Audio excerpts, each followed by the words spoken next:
કોર્નરમાં હા જારી આવે અને ઝિગઝેગ મચ્છર જારી કહેવાય કે જે અત્યારે પહેલા શું ચાલતું કે રોલર આવતી ટફન આવે એની વચ્ચે ગ્રીલ આવે હજી એકવાર વાહ ટફન આવે 5 આવે વચ્ચે ગ્રીલ આવે આમાં લોખંડના સરિયા આવે 12 mm ના પ્લસ ઉપર એલ્યુમિનિયમના પાઇપ આવે એટલે ડબલ સેફટી હેવી વસ્તુ આવે બરાબર પ્લસ એટલે 70% ટફ આવે 70% તમારે એ સાઉન્ડ પ્રૂફ થાય પવનના માર લાગે કે ગમે તે વસ્તુ હોય તો ભટકાય તો એ છૂટું ન પડે.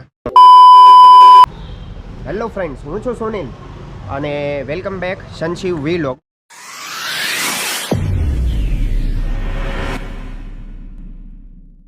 ફરીથી તમારી યુટ્યુબ ચેનલમાં સ્વાગત છે. તો આજે આપણે આવ્યા છીએ choice enterprise aluminium and glass વર્કમાં, જ્યાં તમે વાંચી રહ્યા છો કે એલ્યુમિનિયમ સેક્શન, સ્લાઇડિંગ બારી, રોલર મચ્છરની જાળી પ્લસ અલગ અલગ વેરાયટીમાં ટફન ગ્લાસનું વર્ક પૂરું પાડે છે. અને ખાસ કરીને આપણે એમ કહીએ તો કે ઘણા બધા ફ્લેટમાં પછી મકાન જ્યાં નવા બનતા હોય અહીંયા રિક્વાયરમેન્ટ હોય છે આની. આ ટોટલી વસ્તુની તમે અહીંથી સર્વિસ તમે હાયર કરી શકો છો.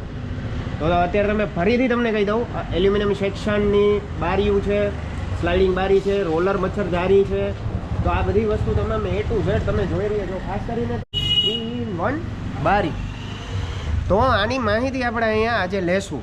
અને હું તમને કહી દઉં કે ચોઇસ એન્ટરપ્રાઇઝ જે આ જે નાનું એવું યુનિટ, એક મેન્યુફેક્ચરિંગ યુનિટ છે, તો એ ક્યાં આવ્યું છે પહેલાં એ તમને હું બતાડી દઉં. એ આવ્યું છે આપણે લાતી પ્લોટ 7, એટલે કે ફન હોટલના પાછળના ભાગે. તમે લાતી પ્લોટ 7 ગમે તેને પૂછશો તો તમને કહેવામાં આવશે. તો ચાલો તેના ઓનરને મળીએ અને અહીંની થોડી ઘણી આપણે માહિતી લઈએ. તમારું નામ પહેલાં તો મને ખાસ જણાવો. મારું નામ હુસેન અસ્કર અલીભાઈ વાઘેલા. બરાબર. હવે હુસેનભાઈ, આપણે અહીંયા ઘણી બધી એવી વેરાયટી હું અત્યારે જોઈ રહ્યો છું, જેમાં એલ્યુમિનિયમ સેક્શનની બારી છે, રોલર જાળી છે, પ્લસ હમણાં નવી વસ્તુ સેક્શન પ્રમાણે આપણે રિક્વાયરમેન્ટ પ્રમાણે 3-in-1 વિન્ડો બનાવી શકીએ છીએ.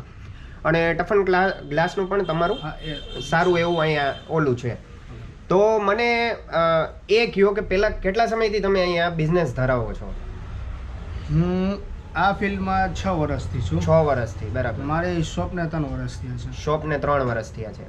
એટલે આપણે આ મોસ્ટલી વર્ક તો તમે જ્યાં ચાલુ સાઇટ હોય છે, મકાનના સાઇટ છે કે ઓફિસના સાઇટ છે, XYZ અહીંયાના રિક્વાયરમેન્ટ પ્રમાણે બનાવી દેતા હશો. હા, XYZ કે કોન્ટ્રાક્ટર છે, ઇન્ટિરિયર છે, આર્કિટેક્ટ છે, એની રિક્વાયરમેન્ટ પ્રમાણે.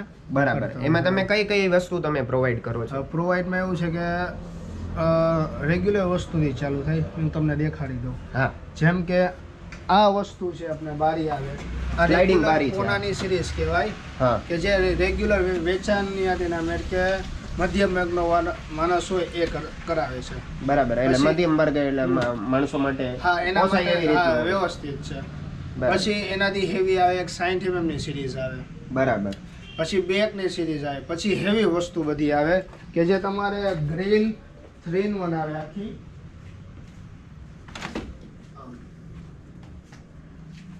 આ Z સેક્શન આવે. હા, એ તમારે શું છે કે પવનના માર લાગે કે ગમે તે વસ્તુ હોય તો ભટકાય તો એ છૂટું ન પડે. હેવી વસ્તુ આવે. બરાબર. પ્લસ એટલે 70% ટફ આવે. 70% તમારે એ સાઉન્ડ પ્રૂફ થાય. બરાબર. બહારનો અવાજ ન આવે. પછી એમાં ને એમાં આવે ગ્રીલ વાળી ને એ Z સેક્શનમાં ગ્રીલ આવે. એટલે એને 2-in-1 કહેવાય. બરાબર. પછી એનાથી હેવી કરો તો 3-in-1 આવે. આપણે જે વાત થતી હતી 3-in-1 એમાં ગ્લાસ આવે, બારી આવે, વચ્ચે ગ્રીલ આવે, આમાં લોખંડના સરિયા આવે 12 mm ના, પ્લસ ઉપર એલ્યુમિનિયમના પાઇપ આવે એટલે ડબલ સેફટી, પ્લસ અહીંયા ઝિગઝેગ મચ્છર જારી આવે. એટલે આ પણ સાઉન્ડ પ્રૂફ જ કહેવાય ને? આમ તો સાઉન્ડ પ્રૂફ નો કહેવાય. 70% સાઉન્ડ પ્રૂફ થાય, 100% ન થાય. કેવી રીતે કે તમારી બારી પૂરેપૂરી સાઉન્ડ પ્રૂફ છે. હવે તમે બાથરૂમનો દરવાજો ખુલ્લો રાખ્યો એટલે અહીંયા વેન્ટિલેશન હોય, એમાંથી તો અવાજ આવવાનો જ છે. એ તો 100%ની વાત. હા, તમારે ટોટલી વસ્તુ પેક હોય તો રેગ્યુલર વસ્તુ જે મેં તમને પહેલા દેખાડી એના કરતાં આમાં અવાજમાં ફરક પડે. બરાબર. જેમ કે ગાડીનું હોર્ન મારતો હોય તો અવાજ આવે, આ વસ્તુ હોય તો આમાં એટલો ન આવે, કપાઈ જાય, નોર્મલી આવે. હા, પછી એમાં આપણે તમારે ગ્રીલવાળીમાં કરવી હોય તો જેમ કે બાલ્કની હોય, કોકના ઘરે રવેશમાં જવું હોય તો આ વસ્તુ પોસિબલ ન થાય જવા માટે. તો એમાં શું આવે કે 2 કાચ આવે, ટફન આવે, એની વચ્ચે ગ્રીલ આવે. વાહ. ટફન આવે 5-5 એમના, વચ્ચે ગ્રીલ આવે 8 એમની. હા, હવે તમારે એલિવેશનમાં સારું દેખાડવું છે, પહેલાં મારે છે ગ્રીલની જરૂર નથી ને તમારે સાઉન્ડ પ્રૂફ કરવું છે, તો આ જોજન બાર સિરીઝ આવે જે અમેરિકન સ્ટાઇલ આફ્રિકન સ્ટાઇલ છે. એમાં વચ્ચે પીવીસીની પટ્ટી આવે ને વચ્ચે ગેસ આવે, એર આવે, ડીજીયુ ટાઈપ કહેવાય, ડબલ ગ્લેઝિંગ યુનિટ જે સાઉન્ડ પ્રૂફ થાય. અચ્છા, આ એ વસ્તુ છે. પ્લસ આ બધી વસ્તુ માટે કે જેમ કે એના મેકેનિઝમમાં લોકના ખાંચા કાઢો હોય તો આ એનું મશીન છે. આ વસ્તુમાં ટોટલી ખાંચા નીકળી જાય. અચ્છા, એટલે તમારી પાસે મશીનરી ટોટલી વસ્તુ એ પ્રમાણેની મશીનરી જેથી કરીને આપણને પ્રોપર એની ક્વોલિટી મળે, ક્વોલિટી, ફિનિશિંગ અને ફિનિશિંગ વર્ક મળે. એ વસ્તુ છે. પ્લસ કસ્ટમરને ખબર પડે કે મારા ઘરે આ જ વસ્તુ થવાની છે, એના માટે મેં પ્રોપર ડિસ્પ્લે કર્યું. 4x4નો ગારો, નોર્મલી ઘરમાં 4 ફૂટ બાય 4 ફૂટની બારી હોય જ.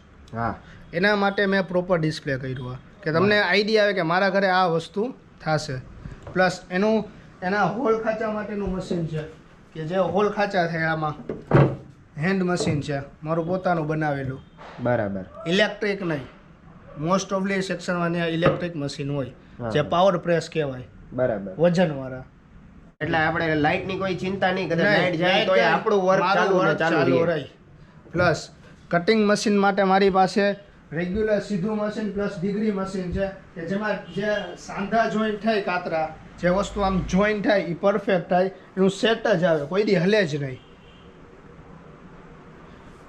એ મશીન આ રીતે વર્ક કરે. બરાબર. હવે આ જે તમે બધા મને બારીઓમાં બતાડ્યા એમાં સાઈઝ કેટલી અવેલેબલ હોય છે? અવેલેબલ ન હોય. માની લો તમારું ઘર છે, તમારા ઘરે 2x3નો ગારો છે, મારા ઘરે 4x4નો છે, તો જેમ સાઈઝ હોય એ પ્રમાણે અમે બનાવી. એટલે જેવી સાઈઝ આપણે રિક્વાયરમેન્ટ છે, જેવો કલર, જેવા ગ્લાસ રિક્વાયરમેન્ટ પ્રમાણે થાય. એટલે ગમે તેને ભાવ તાલમાં કે એમાંય કંઈ ફેરફાર કરવું હોય તો થઈ શકે સાઈઝ પ્રમાણે. બરાબર. ક્વોલિટીમાં ને એમાં કઈ વસ્તુ તમે એવી વાપરતા હશો? ક્વોલિટીમાં રેગ્યુલર વસ્તુ હોય કે જે મેં આ 3-1ની બારી બનાવી છે અત્યારે, કે જે ક્વોલિટીમાં તમે હું કહું તો આ જે નોર્મલી બધા જે લોકો કરતા હોય છે એ 4 ઇંચ ને 5 ઇંચનો ગેપ રાખે. જ્યારે એ વસ્તુ શું હોય કે હફિંગ મારે, કોકને ગ્રીલ ખોલી હોય તો તૂટી જાય, વચ્ચે સપોર્ટ ન હોય. બરાબર. જ્યારે 4 ઇંચનું થાય, આ 4 ઇંચ છે તો આવી રીતે મુવમેન્ટ કરે. જ્યારે હું 3 ઇંચનો ગેપ રાખું છું, પ્લસ હું અંદરના જે સ્ક્રૂ આવે એ બધું એસએસનું વાપરું ને જે વસ્તુ દેખાડું એ જ નાખું. એવું નહીં કે 5 mm કીધું પછી 3.5 mm કંપનીનો માર્ક હોય, તગરો ચેકી નાખવાનો એટલે 5 mm લખેલું જ રહી, કંપનીનું જ રહી, એમ નહીં. કાચ તમારે 10 વર્ષ પછી તૂટે તો જોઈ લેવાની છૂટ, 5 mm જ નીકળે. બરાબર. એ જ રીતે સેક્શન છે કે ટોટલી હાર્ડવેર મટીરિયલમાં જે વસ્તુ દેખાય રહી એ જ કરવાની. એટલે જે વસ્તુ કીધી ઘરાકને એ જ વસ્તુ આપણે દેવાની, મળશે ખરા. 100%. હવે આ જે તમે બોલ્યા કે ભાઈ ગ્રીલમાં ને એમાં કલરમાં જારી આવે અને ઝિગઝેગ મચ્છરજારી કહેવાય, કે જે અત્યારે પહેલાં શું ચાલતું કે રોલર આવતી પડદા ટાઈપની, એમાં શું થાય કે સ્પ્રિંગ છટકી જવાના એના પ્રોબ્લેમ રહી. જ્યારે ઝિગઝેગ મચ્છરજારીમાં શું આવે કે એનું મેકેનિઝમમાં કંઈ છટકે જ નહીં, ન છોકરાનો કોઈ દી હાથ નીચે તો પડી તો હાથ આવે કે કોઈ વસ્તુ. આ શું છે ઇઝીલી 0 મેન્ટેનન્સ ફ્રી. બરાબર. આમાં જાય તો ખાલી જારી જ બદલાવાની રહી, ઓલામાં સ્પ્રિંગ આખું એનું મેકેનિઝમ ખોલવું પડે ને એ પછી ચેન્જ થાય. બરાબર. આ વસ્તુ ઇઝીલી નવી પેટર્ન છે. ઓકે. હવે આમાં કલરમાં ને એમાં કઈ રીતે તમે ધારો કે કોઈ કામ બારી ને એ બધું બની ગયું છે તો તમે કલર પણ એવું સારું એવું ક્વોલિટીનું યુઝ કરતા હશો? હા, હું કલરમાં અલગ અલગ ક્વોલિટીમાં યુઝ કરું છું. રેગ્યુલર આવે, હેવી આવે ને પછી એનાથી હેવી આવે, જેવી રિક્વાયરમેન્ટ, જેવું બજેટ એ પ્રમાણે થાય. અને આમાં કોઈ વોરંટી કે ગેરંટી કે એવું કઈ ઇશ્યુ કરો છો? હેવી વસ્તુમાં આવે, લોકની, બેરિંગની. હા, હવે મેં તમને વર્ષદીની ગેરંટી આપી બેરિંગની. હવે માની લ્યો કે આ વસ્તુ તમારા ઘરે મેં બારી ફિટ કરી, હવે તમારા ઘરે મિસ્ત્રી કામ કે કલર કામ કે ચાલુ છે. હવે માની લો કે આ જે કટકી છે એ અહીંયા જોઈતી, ધૂળની કટકી કે લાકડાની કટકી કે ગમે તે વસ્તુ જોઈતી, હવે એના ઉપર આ બારી હાલી ગઈ એટલે બેરિંગ આવે પ્લાસ્ટિકના, હવે કટકી એમાં જોઈતી એટલે કટક કટક અવાજ આવે તો એમાં ગેરંટી ન હોય. બરાબર. બાકી નોર્મલી તમારે કાંઈ ફોલ્ટ આવે, લોક છે કે બેરિંગ છે એ અમે ચેન્જ કરી દઈ. ઓકે. એકવાર ગેરંટી ન આપીએ પણ થાય તો કરી દઈ.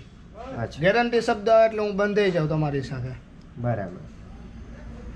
તો હુસેનભાઈ ફરીથી એક વખત તમે અમારા વ્યુઅરને એ જણાવશો કે તમે શું શું વસ્તુ બનાવો છો? મેં તો કીધેલું જ છે. ઓકે, અમારે ત્યાં રેગ્યુલર બારીમાં પોનાની સિરીઝ આવે, 2-1ની સિરીઝ આવે, 60 mm ની સિરીઝ આવે, પછી તમારે ડોમાલ આવે, ડોમાલમાં 2 ટ્રેક 3 ટ્રેક આવે, ગ્રીલવાળી આવે, વિધાઉટ ગ્રીલ આવે, ગ્રીલ વિથ નેટ અને બારી 3 વસ્તુ આવે. પછી એમાં જોજન બાર સિરીઝ આવે, ડીજી વિથ ગ્રીલ આવે, વેન્ટેના આવે, 3575 27 mm સ્લીમ આવે, અલ્ટ્રા સ્લીમ આવે, પછી સ્લાઇડિંગ ફોલ્ડિંગ આવે. બધી સિરીઝ કરીએ. પ્લસ આપણે પીવીસી ફર્નિચરનું કરીએ છીએ, પ્રોફાઇલ શટર, મિરર, અલગ અલગ ટાઈપના મિરર આવે, બ્રોન્ઝ મિરર આવે, ગોલ્ડ રોઝ ગોલ્ડ મિરર આવે, પછી સ્મોક મિરર આવે, જેમ કે બ્લેક કલર ઉપર આવે, કેમ આપણે ધુવાળો ટાઈપ હોય એ ટાઈપના મિરર આવે, જે કે માની લો બેડ ને બધા જે હોય એની પાછળ રાખતા હોય કે દેખાવ માટે, એ બધી વસ્તુ આવે.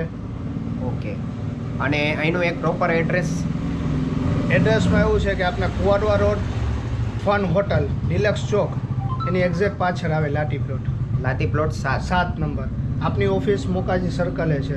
હા, બરાબર. નાના મોવા રોડ ઉપર. નાના માવા સર્કલે આમની એક ઓફિસ છે, આપણે મોકાજી સર્કલે એક્ઝેક્ટ. તમે થોડાક આગળ વધો એટલે મવા સર્કલ, નાના માવા ચોક બાજુ જતા થોડુંક જ મોકાજી સર્કલથી ટર્ન કરતા જ તરત જ એમની એક ઓફિસ આવે. અને આ જે યુનિટ છે એ લાતી પ્લોટ 7માં આવે છે. અને હુસેનભાઈ, તમારો કોન્ટેક્ટ નંબર? મારો કોન્ટેક્ટ નંબર છે 6351097887. ફરીથી એકવાર બોલી દો. 6351097887. રેડી. અને ફોન તમને કસ્ટમર ક્યારે કરી શકે? ગમે તે 24 કલાક. બરાબર. સન્ડે બંધ હોય કે એવું કાંઈ? 24 કલાક 365 દિવસ. Thank you Husenbhai. તો આ દોસ્તો, જો તમને આ વિડીયોમાં માહિતી પૂરી લાગી હોય, પૂરી પડી હોય, તો પ્લીઝ આને લાઈક કરજો, શેર કરજો, અને ફરીથી મળશું આપણે એક નવા વિડીયો સાથે. Thank you.